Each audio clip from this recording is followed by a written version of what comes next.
Hello and welcome. I've just realised I didn't tidy up my desk before we got started. Luckily, there's nothing too far. I'll just move the screen a little bit, hide all that crap in the background. No one will know. No one ever sees this bit anyway because all the notifications are still going out, that kind of thing. See, it's just landed on Facebook now. Just seen we're live there. So here we are, another week gone by, another Green Umbrella live lunch. It's Thursday, 12 noon. Here we are, the GUHQ team, ready to chat about what is new in the social media world, what is old and irritating in the social media world, and a little bit of just basically like what's going on, the trends we see amongst our clients and that kind of thing. So yeah, it's back to school week, which is funny because normally like the last week of August is quite, the last 2 weeks of August are usually very quiet for me, and then back to school week it's like everything's held for leather, the phone keeps ringing, that sort of stuff. But it's been the other way around. I had loads of calls, loads of inquiries, things going on the last 2 weeks, and this week has just been like it's been a much quieter week. So I've been getting loads done on our own stuff and writing new presentations and slide decks and that kind of thing. And do you know what I've realised this week? Well, I knew it already, but like it's kind of really in the forefront of my mind right now. You know, there's a bit of a theory where if you've got an hour to do something, it'll take you an hour. And if you've got 5 days to do something, it'll take you 5 days, even though it's the same task. You all heard that theory? Yeah. Normally, when I'm speaking at an event and I'm putting my slides together and that kind of thing, it's normally like the day or two before, and because like the pressure's on time-wise, it's like done in half an hour, 45 minutes. This particular deck, which is not for a very long speaking slot, I think, Mark, is this day 4 now? Then we're still not finished. And I'm like, I keep changing things. I'm going, we jumped on to do this, and I'm literally, the first thing I said was, Mark, I've been playing with the slides again. I might have gone overboard on this bit. Can you have a look? And he's like, yeah, I'll find time later. So isn't it funny? Like whatever time you've got, that's how long it is to take to complete the task. And the reason I bring that up is like, so when it comes to social media, a lot of people will make excuses for not doing things social media wise on their marketing, etc., because they say they haven't got time. Well, if you can only squeeze 5 minutes a day to do something social media related to push your business forward, it's probably going to be quite surprising what you can achieve in that 5 minutes, given that rule. So that's my little insight for the week. Anyone else got any interesting insights from this week? I've just been doing slides. Mark's insight is don't get involved in slides. Yeah. Honestly, it is funny. Like the number of things where, like, before I'd be like, oh, I'll just have to go with it because there's not time to do anything different. And I think we had we've spent 2 hours talking about the shades of some triangles this week. Madness, absolute madness. That is a rollover job for next week, though. It is a rollover job. No worries. All good, all good. Right, so what have we got when it comes to social media news? What have we seen this week that's kind of grabbed our attention or popped up as a reminder from the past, maybe? Nicole, we'll come to you first. Feels like you haven't been on live lunch for a little while. I was thinking this. I can't even remember the last time I was on it. That was the thing. I was waiting for the little message like, Nicole, live lunch. But then I was like, oh my God, it's 53. Like, I need to get on here. Like, I was just so involved in my social media news that, I just didn't even realize the time. But yeah, it has been a while. It's been a while. There's been just lots going on. Festivals, holidays. I'm not complaining, but it's nice to be back. Good. Right response. Yeah. You know. So the first story I have is Twitter has announced an expansion to their platform called Birdwatch, which is obviously it's quite a good name, but you basically can contribute to Twitter by bird watching and looking over people's tweets and fact checking them to see if they're accurate to the source. And then you can add additional notes. I'm not sure if these are visible or not, but you can add additional notes to why you don't think it's correct or should be tweeted, which is interesting.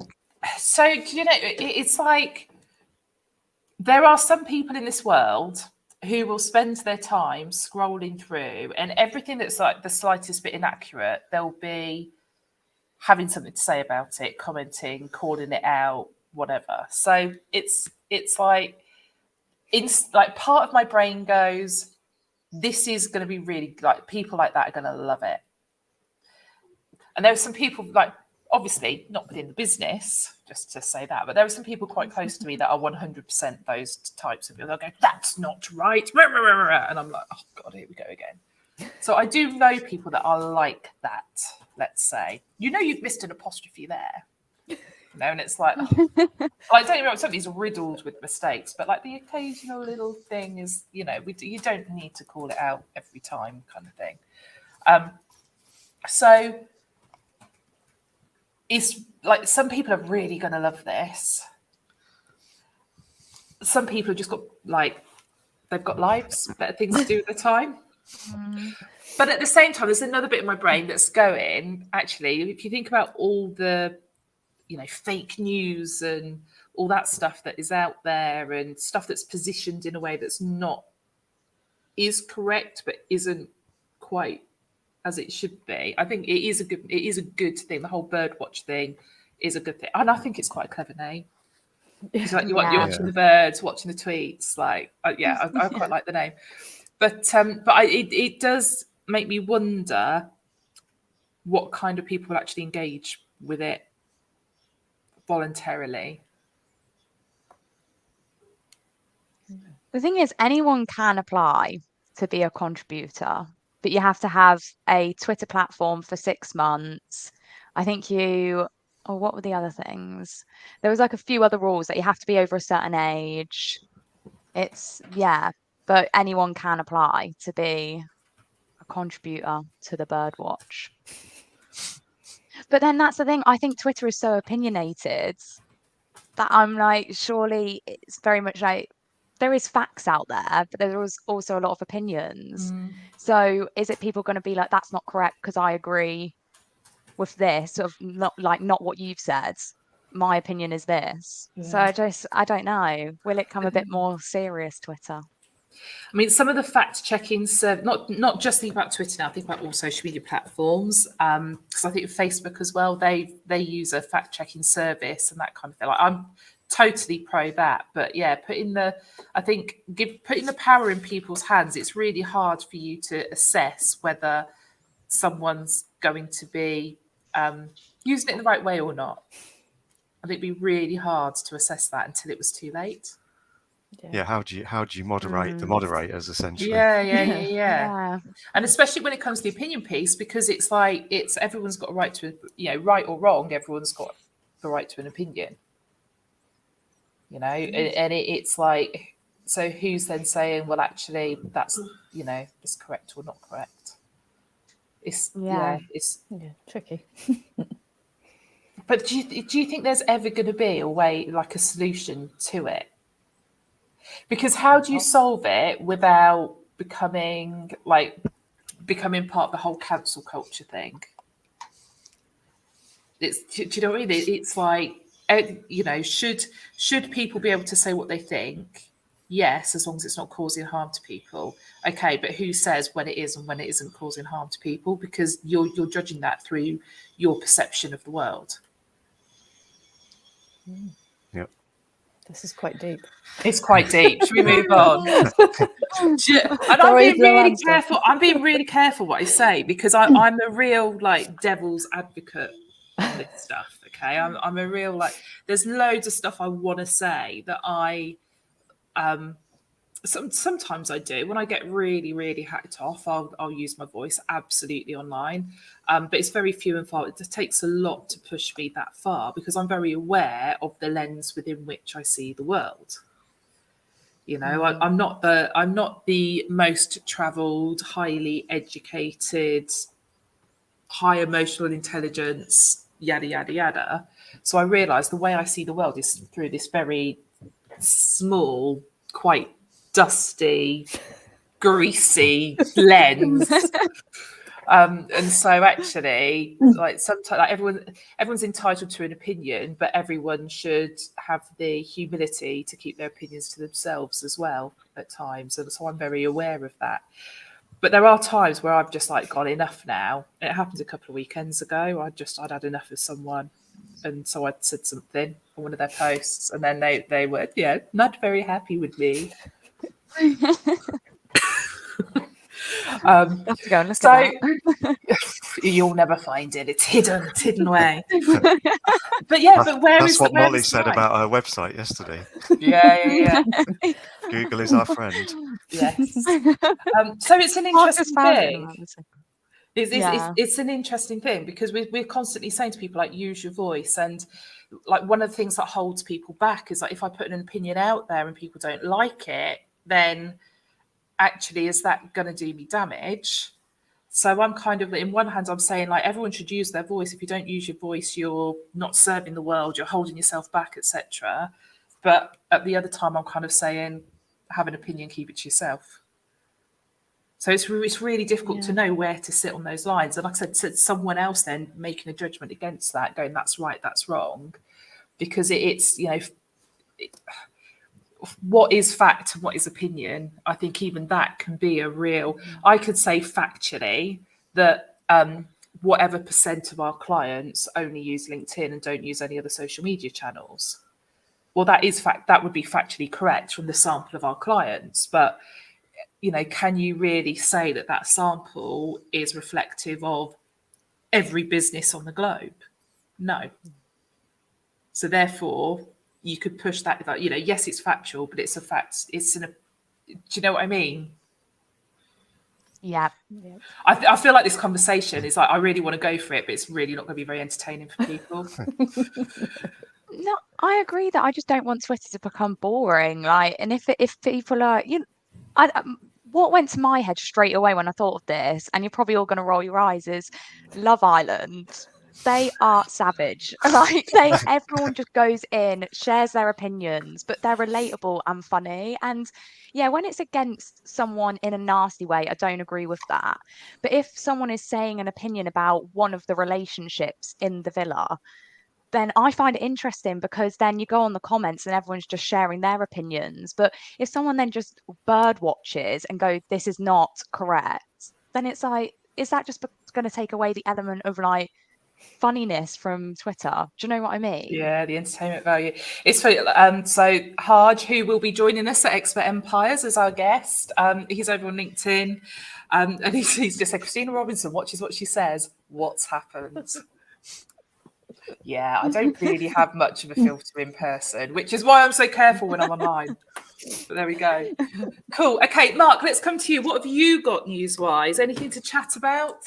Well, only if Chris is still online. I've got an IT emergency that I just need to nip off for. That was last week. You can't be taking IT calls in the middle of live lunch every episode. I've got it booked in every week now. No, I've got a couple of bits. Just some stuff about, obviously, we were speaking about, Chris is online. Yeah, it's sweet. Cheers, mate. Obviously, we were talking about the Google update and the helpful content sort of update last week. And then Google has obviously responded to some comments about that. The fact that he is actually ringing me now. Sorry, mate, I'm going to have to actually decline you. Does he actually think you want something? No. Oh, wow, he's really going along with the joke. He's committed. Yeah. Oh dear.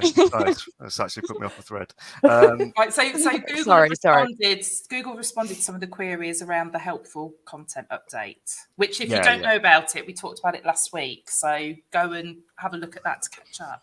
Yeah, so they were basically saying, obviously people have been saying it hasn't really made much difference, whereas Google was saying it was a big update to the algorithm and etc. So there was a couple of responses to that from Google, basically saying they are expecting changes to come, but probably bigger changes will come when they tweak the algorithm more in the future anyway. But their other response was, well, obviously if there was a major problem, or a major change in rankings, it would insinuate that most of the sites out there were actually unhelpful, which obviously isn't true. So, so yeah, that was sort of a quite interesting response from Google, basically saying, well, we've tweaked the algorithm, but we've always been interested in what the content is. And yes, it's a big change, but also, we'd like to think that we've ranked the sites pretty well anyway, sort of thing. So that was sort of a quite interesting response. Yeah, which really ties into what we were saying last week, which is that, since like in 2010, they really turned the algorithm on its head. And since then, we've seen loads of updates, loads and loads and loads. So this update really is just reinforcing everything before. So if you've been engaged with Green Umbrella for a while and you've followed the things that we've said, you've probably got a blog, whether you call it blog or news or insight or whatever. You've got that. You will have been adding content to it regularly that serves your audience rather than serves the human people. Because I've been talking about human SEO for years now. So you've been doing that rather than creating content purely to serve the Google spiders and the Google bots. Well, in that case, you're already set up and you haven't got much to worry about. It's those sites where you've only written for Google and you've never updated anything, never added any. You went, no, I don't want a blog because that's work. What's the point in that? It's those sites that are going to suffer. It's the sites that have just really relied really heavily on backlinking and that kind of stuff. And, nice white pages where actually there's a load of text hidden in the site that's just keyword, keyword, keyword, keyword. They're the sites that are going to struggle. And it's, like I said, the people that have been paying attention to SEO and really looking to serve their audience rather than Google, I think the impact is they're not going to have to do much, if anything, just keep doing what they've been doing and keep doing it well. I said there might be a couple of tweaks, like we were talking about, like how you format a blog when you actually put it onto your site. So there might be tweaks like that, but I think it's all going to be pretty minimal. And you will just see your traffic increasing because you've always taken that approach. There was another thing as well. I haven't had a chance to read it properly yet, but they also, as a separate thing, actually released some different guidelines to what meta descriptions should be and thing as well. So I think they're tweaking that and again, almost making that a bit more human. Yeah. Now I saw that. That's really, I'm well impressed we've both seen that because that was proper hidden away in the old dull Google blogs. So meta descriptions, for years, I'm like, if you especially for local sites, okay, so meta description, if you don't know, when you Google something and you get your list of results and it's like, you get a bit in bold, which is like a title, and there's a link underneath, and there's just a couple of lines from that website underneath. So that's basically your meta title and a meta description. And I've always said, right from 10 years ago, not knowing a frigging thing about SEO, right from that, one of the first things I learned was this kind of stuff. And I remember a website that I was doing some work on outside of the business. And it was just getting 2 hits a month, basically. It was just doing nothing and getting no traffic. And I literally went through it, did all the meta titles, all the meta descriptions, and all of a sudden, the way it was performing on Google, the traffic it got, it still wasn't tens of thousands, but massive, massive increase. And it was a very local business and that kind of thing. And I was like, meta descriptions are actually really important when, especially when you've got a starter site, a baby site, that kind of thing. It's we've got to take every opportunity we've got SEO wise. And then talking to SEO people over the years, it's I've seen it time and time again, where actually you pay attention to these things, you get those set up and you're good.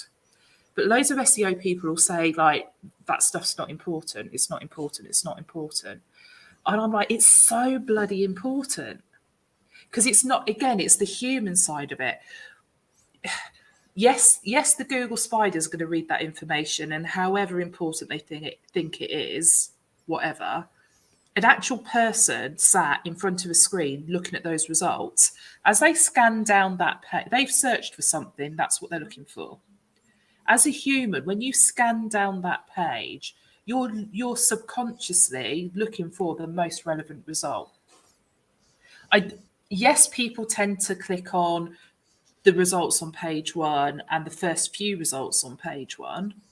So everyone wants to be like places 1, 2, 3 on Google, page 100%. But actually, people, I think more often than not, people are scrolling down and up again, visually, down and up again, looking for those keywords, and they're going for the one that feels most relevant.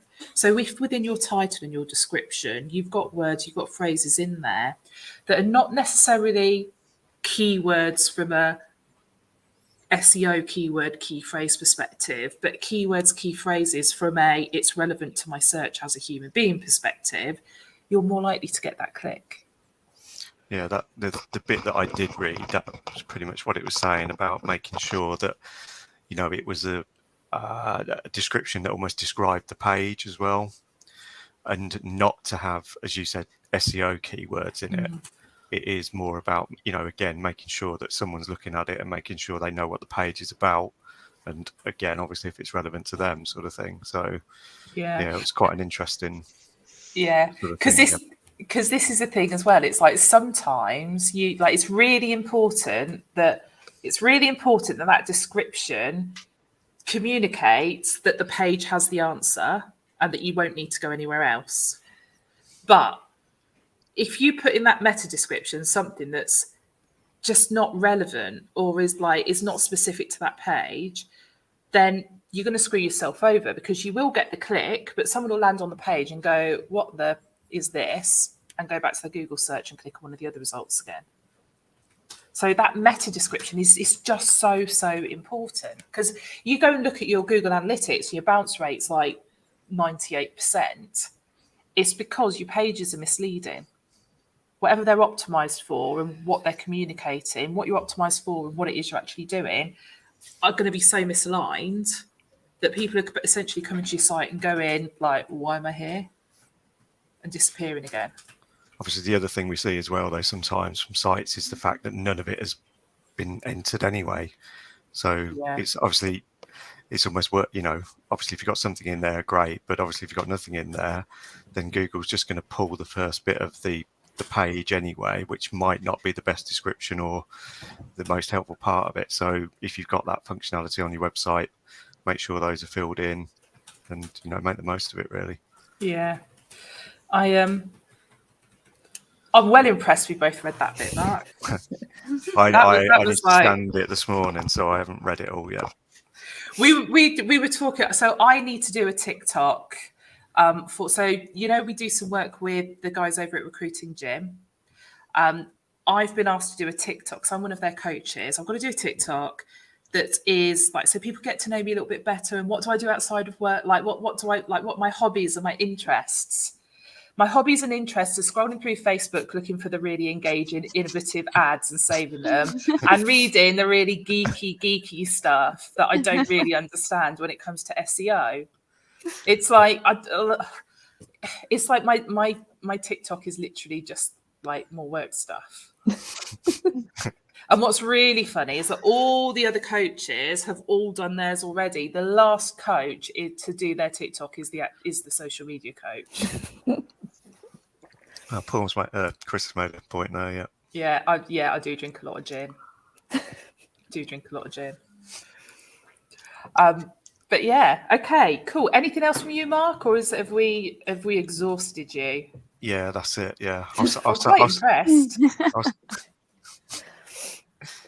You won't have anything again for another month now. That's it. Oh no, I've got a call booked in with Chris next week. So all right, okay, fair enough. Jane, let's come to you then. What have you got for us? I know you've got a few things, but Nicole, have you got something else as well? Yeah, okay. So we'll do one from you, Jane, and then we'll pop back to Nicole. Okay. So I just wanted to talk about the Twitter editing tweets thing. So that has now rolled out to people who are on Twitter Blue. That's their paid subscription, if anybody doesn't know that. So there was a few things that I hadn't realised about this tweet editing, which possibly everybody else knew and I didn't, but anyway. Can I tell you something really quickly first? Yeah, okay. So when I saw the announcement for this, again, like, you know, people, like everyone else in my household is, we're rewatching Lucifer on Netflix or whatever at the minute because Bella's not seen it. So everyone in my house is on the sofa at the screen, right? And I'm like that, reading my social media. Editing tweet. I didn't even finish the article. I was straight on there tweeting tests so I could, and there was like, it's not, I haven't got it. Went back and read the rest of the article. I was like, oh. Yeah. Yeah, so it's only for the subscription people for now, though. It is actually rolling out to everybody afterwards, which I didn't know that. So I don't know how long the gap will be between paid only and everybody, but it will come in the end. But things I didn't know about it. So you've only got 30 minutes to edit your tweet. So which is a good thing, because obviously you don't want to edit it like 3 hours later when it's got 5 billion comments and whatever. And also, I mean, this one I did know that it will say it's been edited and you will be able to view the tweet history underneath. So I think that obviously is really important, because especially on a platform like Twitter, as Nicole said, where everybody's very opinionated, the last thing you want to do is change a tweet to something completely the opposite of what you've said and, you know, make everybody who's commented look like they're not saying what they are.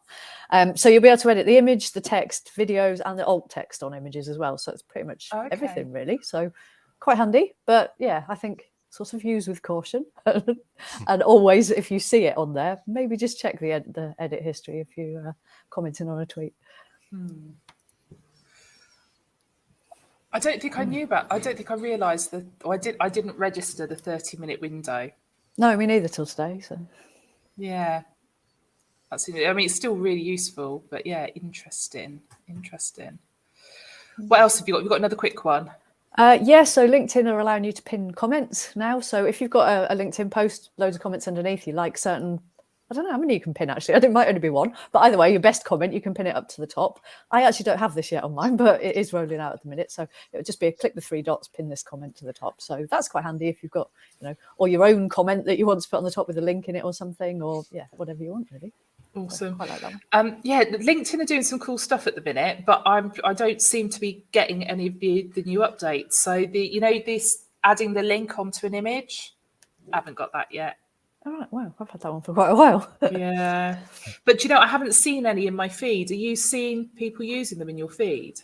Probably not actually. I tried it out the first time I got it, and I haven't done it since. And you're right, I don't think I've seen one since either. I've not seen them at all, but I think that's going to be really useful. But yeah. Okay. Nicole, back to you then. What have you got next for us? Well, on the LinkedIn thing, they've got an update that it's in the works, but you can now schedule LinkedIn posts on. So when you actually go on a post, there'll be a little clock, and then you can schedule it actually in the platform now. That would be really rather cool. than third parties. Yeah, because a lot of the third-party software, you haven't really got. You see what it's supposed to look like once it's posted on LinkedIn, but it's not always how it's going to be. Sometimes, like some of them, you schedule an image, and actually what you get on LinkedIn is a link to that image. So you can still see it, but it's actually a URL rather than just the image itself, which is, I think that's always, I suppose, because I know it looks bad, but then other people that don't know that that's what it is, they probably don't even notice it. So it's a bit of a funny one. But if you think now, the major platforms, so Facebook and Instagram, we can schedule within Meta. LinkedIn, then bring in their own scheduler. There was a scheduler in Twitter, but you needed to use it through your ad account. You can do it properly now, definitely. Yeah, I was going to say, but I it was always a bit ropey, so I don't think anyone really uses it in platform. I think I did see something about TikTok. We're looking at a scheduler as well.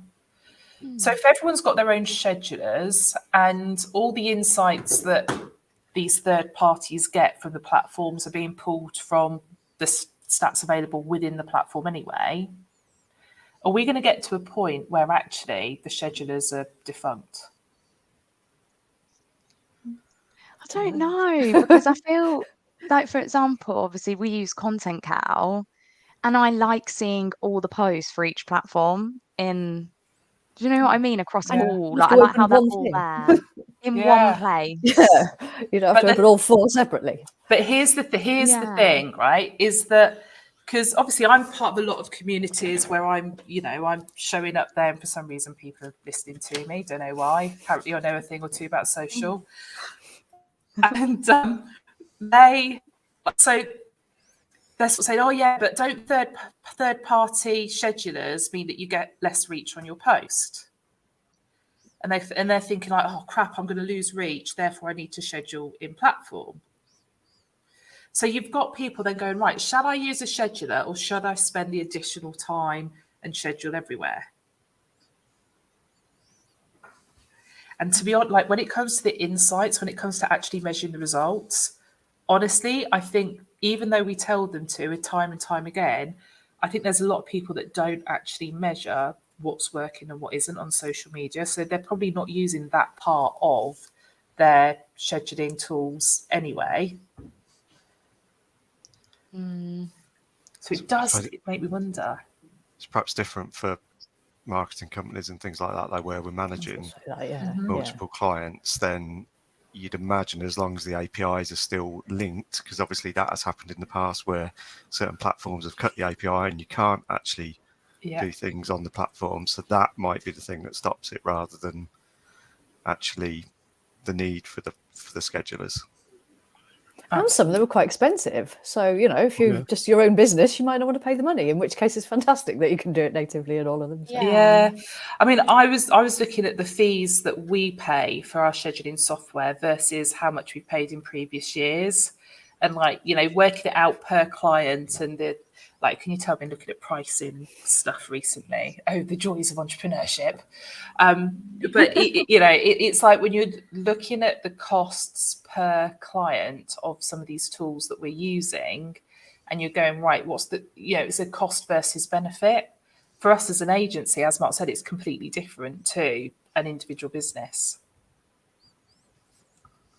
Yeah, definitely.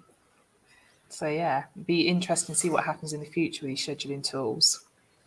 Yeah, from the pictures, it looked very similar to Facebook, like how you would do it via Facebook. But yeah, I guess we'll see. Because for some of my clients, I schedule through Facebook. So I'm going to have to keep an eye on whether maybe if I do schedule a post through a third party or actually doing it directly, which one will be better in terms of the reach. I'm going to keep an eye on that now. Yeah. So then maybe in the future. Yeah, I think we need to do a test. We haven't done a test like that for quite a while, probably a few years. So we probably do need to. Yeah. So the way that we've done it before is literally, and people do this on your social platforms. Just go right 4 weeks, 15th of September to the 15th of October. Just schedule using your scheduling tool. Then the 15th of October to the 15th of November, just schedule using Meta, for example, and just see what's your average reach per post in those 2 periods. How does it compare? Because this is the thing. Sometimes you see a reduction in the reach, but the numbers are so minimal that you're like, I'd rather have the convenience of using the scheduler. I'm not worried about the fact that I'm gonna lose 5% of reach because I'm using the scheduler, but the time I'm saving means that the 95% of people now seeing that content, I can spend that time that I've saved doing other things that allows me to actually turn those people into leads. So it's worth testing. Definitely. Cool. But I'm just going to play tennis now with Nicole and Jane and see who runs out of content first. So come on, Jane, what you got next? Okay, my next one is, so when you post a link on Facebook or LinkedIn, it comes through the nice little square box. It's got the image at the top. It's got the meta description underneath. You can even remove the actual URL text out of your post and it looks really nice. You could never do that on Twitter, but now you will be able to.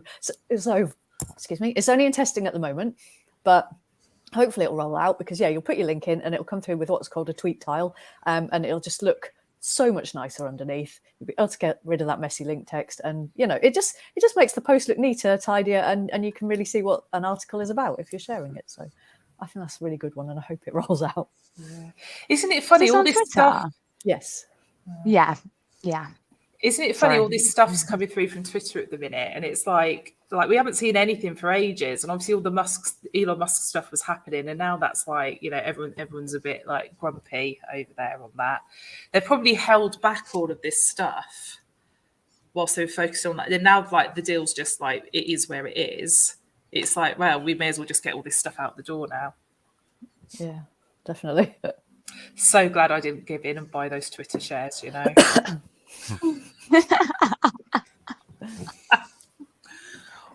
Fantastic. Cool. Right. Has anyone got anything else? Any other social media news from this week?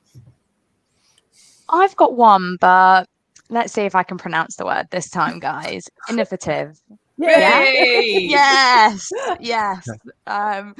Yeah, before we came on live lunch, I was trying to say this word and I honestly couldn't say it.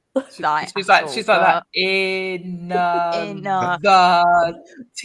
I'm going to show you what I've done here, but I actually can you see I spread it out so I could actually read it better, because I just couldn't, when I was on it I was like in I just couldn't say it at all.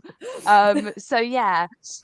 Anyway, TikTok has been voted the most innovative platform among others. Did I say it right? I can't say it about laughing.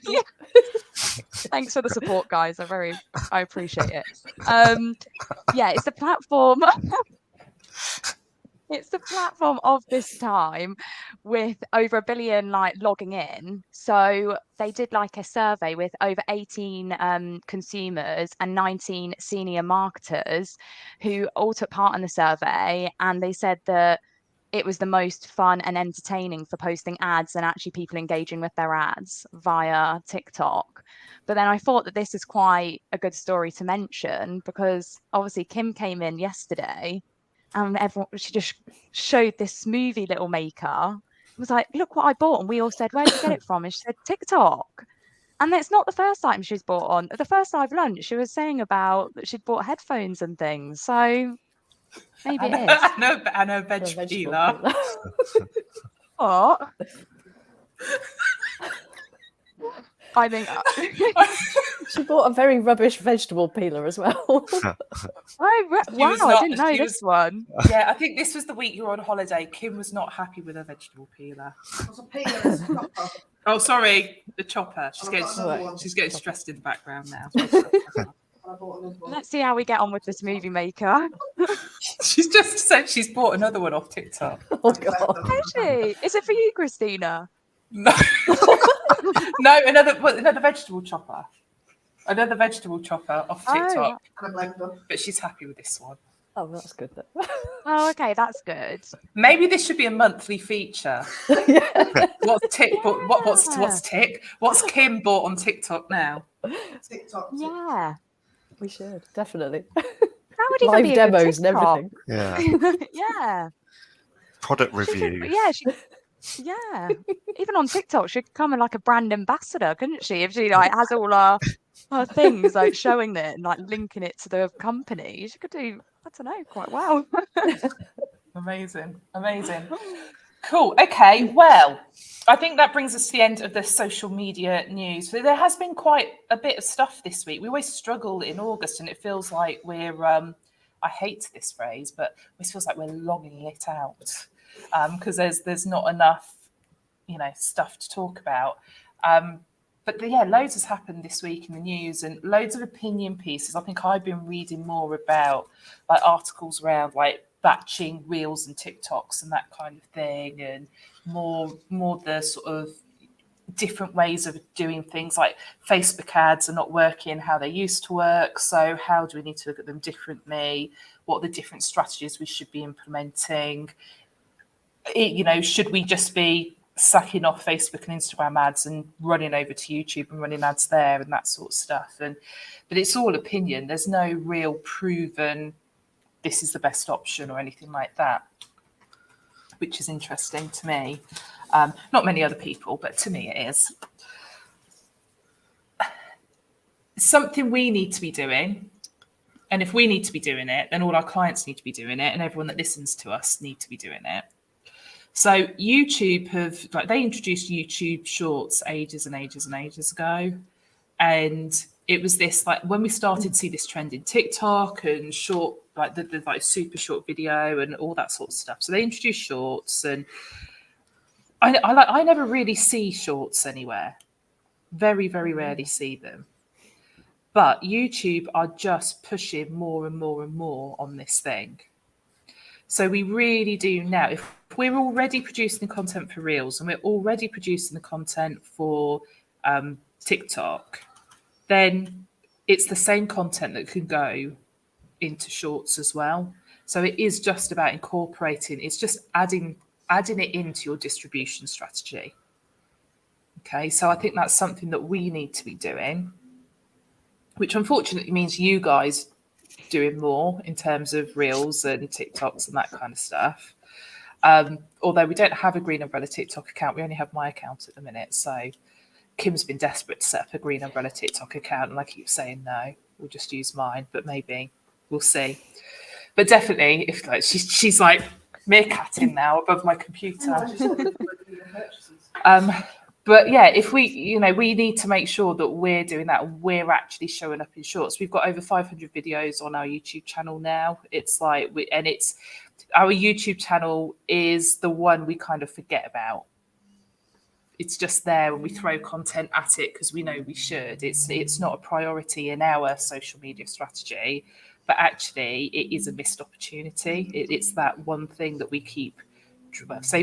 I keep dropping the ball on. I'll take responsibility, but I think partly that's because I don't share the responsibility with you guys. So this is me very publicly, officially sharing it with you. So come on, guys, what are you going to do? Just do a shorter version of Live Lunch. That'll do it. That'll do it.